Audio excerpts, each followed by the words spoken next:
Well, a leading British tax and business advisory firm has called on Burnham to have a 10-year plan for strengthening economic ties with China. Winnie is the head of Blick Rothenberg's China Business Group.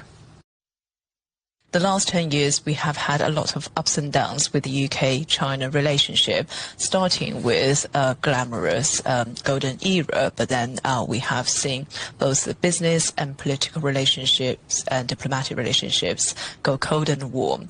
And I think this sends a very confusing message, particularly towards China, as to how we should establish a healthy relationship between the two countries. So I think, first of all, up to now, what we can observe is that Andy has expressed overall a warm and engagement type of attitude towards China, which is encouraging. He personally led a trade mission to China back in 2018 and even boarded on a high-speed rail. And in very recent time, in April this year, he has also expressed some warm outlook towards the UK-China relationship. And I think what his challenge will be is how he can blend this outlook into his 10-year plan. He has focused on creating more job opportunities to young people to the UK. And I think in a way he could think about how his foreign policies, particularly how he could work in a pragmatic spirit with China to bring those opportunities to the younger generations. Well, Winnie, if we look at the personal history of Andy Burnham, he used to be the mayor of Manchester, and the city is quite traditionally welcoming and more friendly to Chinese investment. What do you think it means for Chinese international business community? I'd like to hope that Andy will bring the similar type of experience and introduce the same thing to the rest of the UK now that he is Prime Minister. One thing that we should note is that Andy has appointed Ed Miliband to be his Foreign Secretary.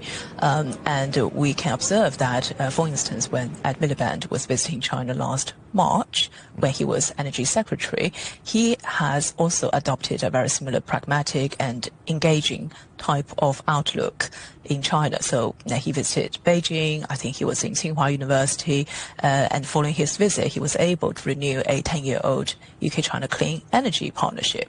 So I think that's encouraging. And very recently, last Thursday, Miliband was able to meet with the Wang Yi, the Chinese foreign minister in Manila, and it was great to hear some keywords from Ed Miliband, which hopefully represents what Andy Burnham's approach will be. What are the challenges for existing Chinese outbound companies operating in the UK right now, and how can they overcome them, and what lessons can be learned?